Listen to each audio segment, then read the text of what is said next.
Ever feel like life is too much and you are stuck in a constant juggle of work, kids, home, athletics, whatever, and just can't find the way out? I'm with you. Been there, to be honest, more times than I care to admit. Several years ago, I got a wake up call that I didn't really know I needed, but maybe you need it too. I'm going to share one tool that helped me get unstuck, the one that I keep using when I feel disoriented, overwhelmed, and in need of focus.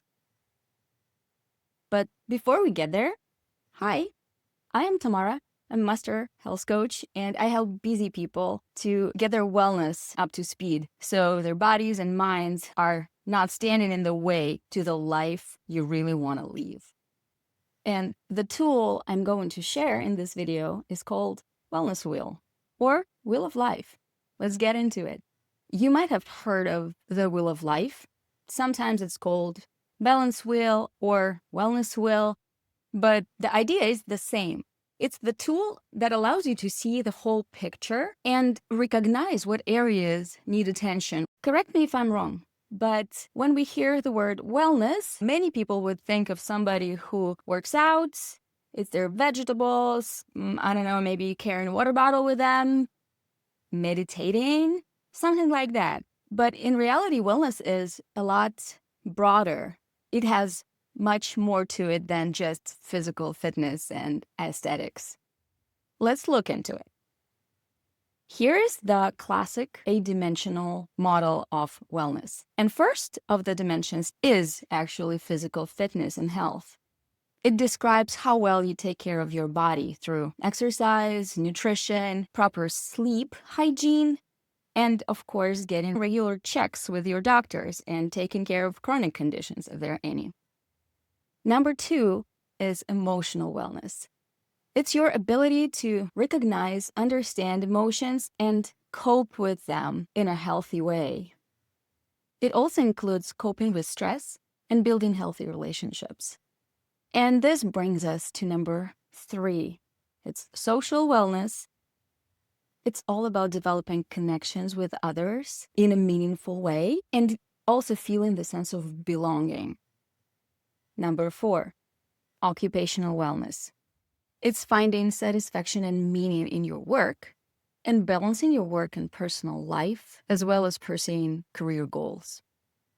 Number 5, spiritual wellness. Spiritual wellness is about living in harmony with yourself, your values, and finding your purpose and meaning. Also, it may be about connection with something larger than yourself. And it can go through religious beliefs or any other spiritual practices, it doesn't matter. Number 6 is intellectual wellness. It is your ability to learn, think critically, and engage in stimulating activities that expand your knowledge and skills. Number 7, one of my favorites, it's environmental wellness. It's about your awareness and appreciation of your environment, your efforts to protect the environment and contribute to living a sustainable life. And last but not least is number 8, financial wellness. It's pretty straightforward. It's about your ability to manage your finances responsibly, staying out of financial stress, and creating a sense of financial security. This framework of analyzing our life helps high-performing people to zoom out and look at the full picture. And if you see any imbalances, it will help you to make informed decisions on where to put your efforts. And the true beauty of this framework that I personally love, that you don't have to be stuck in this traditional labels.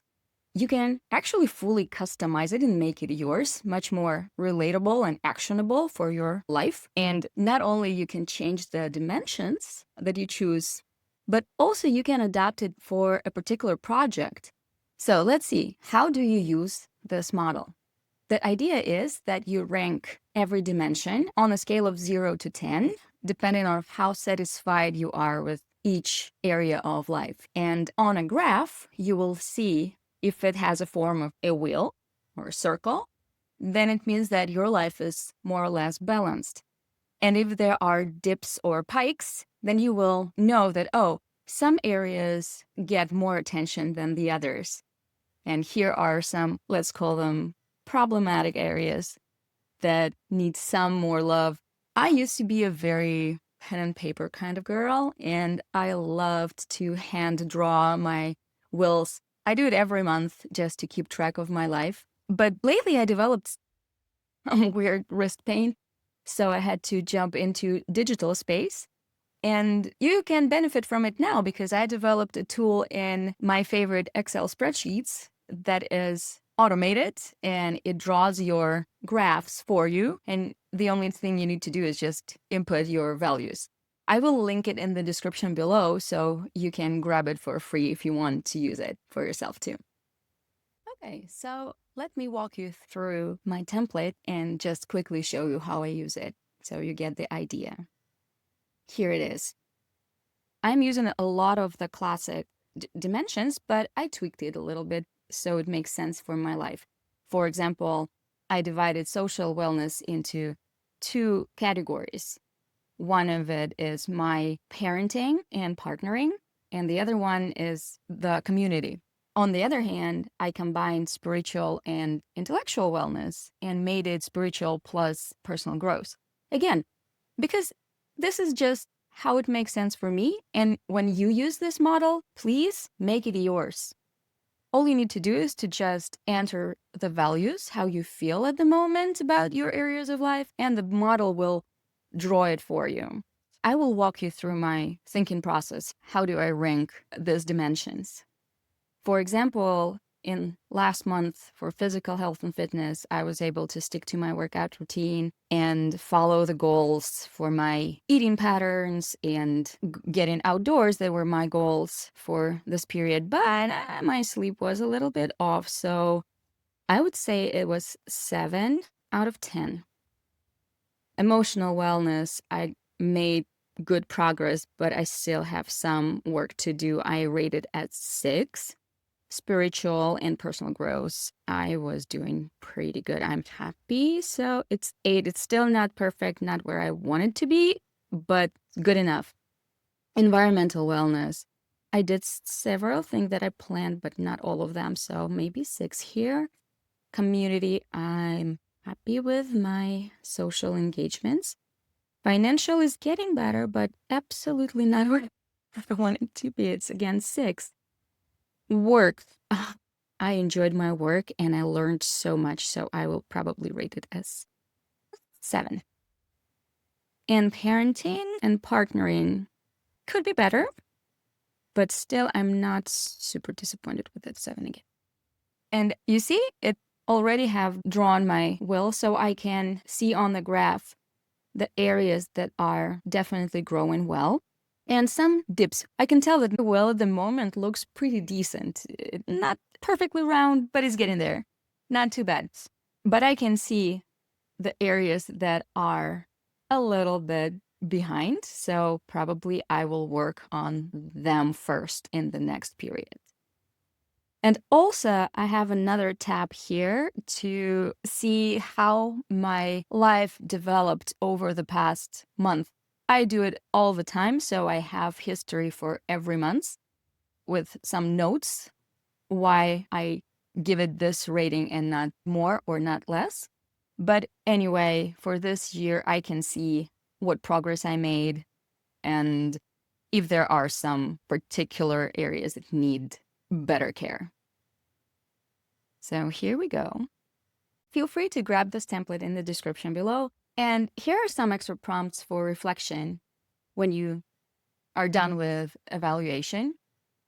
First of all, if you see imbalances, try to reflect what these imbalances are and how can you explain those.